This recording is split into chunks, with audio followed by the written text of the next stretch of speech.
Alors, bonjour à tous, on se retrouve aujourd'hui pour la présentation de ce clavier gaming mécanique rétroéclairé. Donc c'est un clavier de chez iSync.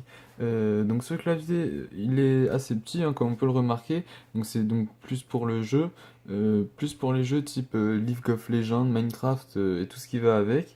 Donc plus pour les jeux comme ça. Parce qu'en fait on n'a pas beaucoup de touches, on a le touche principal. Donc par exemple pour avancer, se déplacer dans le jeu. On a aussi ici la barre d'espace, le petit bouton qui se trouve ici, et il est aussi très ergonomique puisque regardez, il est à la forme de la main. Donc c'est plus conçu pour la main gauche, donc il se met à gauche du clavier en plus, et donc vous avez ça pour jouer. Donc il est assez esthétique ce petit clavier puisqu'il est en fait rétroéclairé. Donc il se connecte en USB à l'ordinateur, donc je vais le brancher, mais avant je vais vous présenter ce qu'il y a de livré avec. Donc on a un petit CD avec des drivers. Donc le CD des drivers, c'est pour programmer tout ce qui est boutons, etc., l'éclairage. Mais sinon, on peut déjà faire pas mal de choses juste avec le clavier et déjà en le branchant, vous allez voir comment c'est beau. Et on a une petite notice d'utilisation avec plusieurs langues, dont le français. Donc je vais brancher en USB à mon ordinateur. Voilà, regardez. C'est assez sympa cette petite apparition en spirale et cette disparition en fondu des touches rétroéclairées. Donc on va faire un petit peu le tour de tout ce qu'il y a au niveau des touches. Donc déjà, là on voit qu'il y a une lettre de témoin d'allumage. Donc là en dessous il y a des petits trucs en dessous. Donc là par exemple il y a le bouton M juste en dessous de échappe. Je vais me rapprocher, regardez, comme ça. Voilà.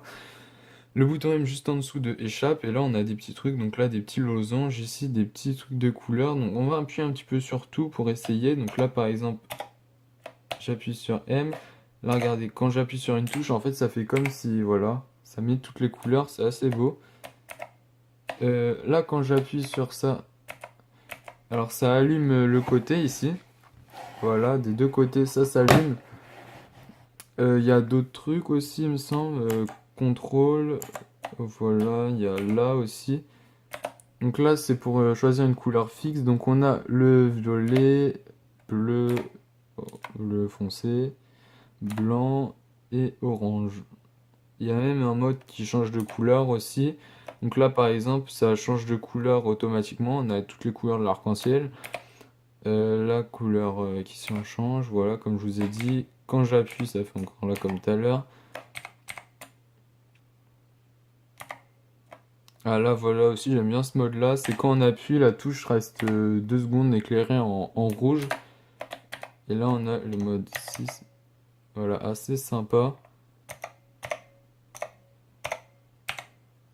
Ah ouais, là c'est vraiment sympa en fait ce mode. C'est regardez quand vous oh là là, faut faire la mise au point. Donc voilà, quand vous appuyez sur une touche, tout simplement ça va défiler au nombre de couleurs. Donc regardez par exemple, j'appuie un petit peu n'importe comment. Voilà, ça reste comme ça les touches. Ouais, c'est assez sympa. Vraiment, je vous le recommande vraiment. Il coûte 50 euros. On espère peut-être une petite baisse de prix. Mais voilà, il est vraiment super quand même ce clavier. Il en vaut vraiment la peine. Parfait pour tout ce qui est gamer. C'est le cadeau idéal si vous voulez acheter un cadeau à quelqu'un qui aime bien les jeux vidéo sur ordi. Voilà, je recommande sans problème ce produit.